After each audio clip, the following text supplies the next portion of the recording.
السلام علیکم۔ اس ویڈیو میں آپ کے لیے ربائی کے حوالے سے 20 اہم سوالات لے کر حاضر ہوا ہوں۔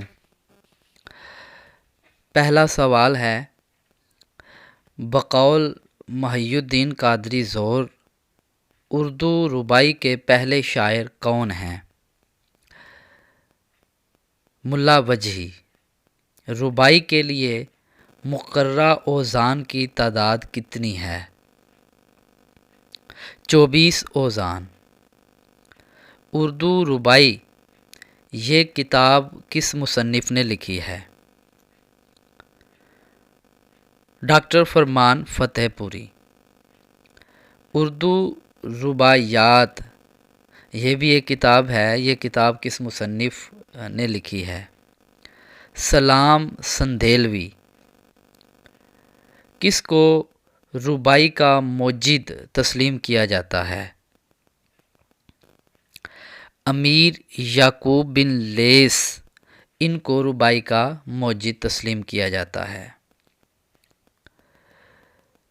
بقول ہمارے ہاں ربائی فارسی ادب سے آئی ہے، یہ کس کا قول ہے؟ یہ قول سید سلیمان ندوی کا ہے۔ میر انیس نے تقریباً کتنی رباعیات لکھی ہیں؟ میر انیس نے تقریباً 550 رباعیات لکھی ہیں۔ انیس الاخلاق اور رباعیات انیس یہ رباعیات کے مجموعے ہیں، یہ کس نے لکھے ہیں؟ یہ میر انیس کی رباعیات ہیں۔ مرزا سلامت علی دبیر کی رباعیات کی تعداد تقریباً کتنی ہے؟ 200 کے قریب۔ آتش سیال یہ رباعیات کا مجموعہ ہے، تو کس نے لکھا ہے؟ عارف عبد المتین۔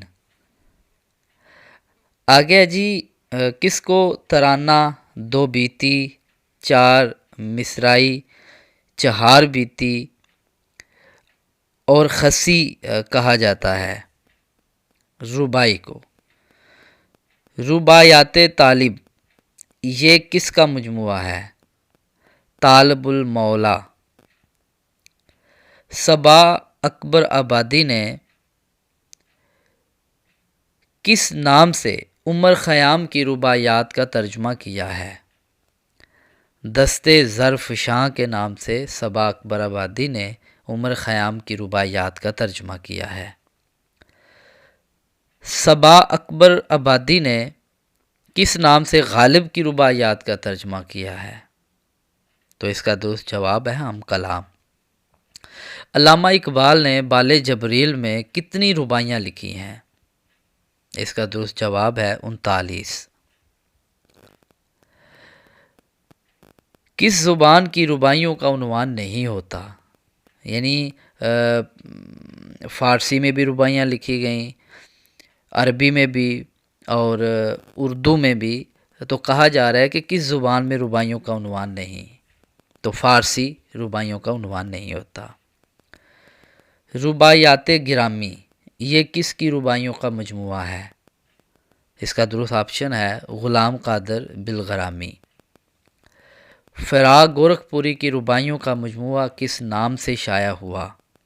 اس کا درست جواب ہے روپ۔ حیت کے اعتبار سے مشکل صنف کون سی ہے؟ تو سب سے جو مشکل صنف ہے حیت کے اعتبار سے وہ ربائی ہے۔ جاتی اور خسی کا تعلق کس صنف سے ہے؟ یہ پہلے بھی آپشن گزرا ہے، تو اس کا تعلق ربائی سے ہے۔ تو یہ ربائی کے حوالے سے 20 اہم سوالات تھے۔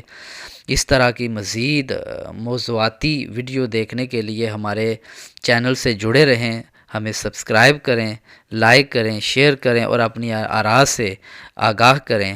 ویڈیو دیکھنے کا بہت شکریہ، اپنا خیال رکھیے گا۔ اللہ حافظ۔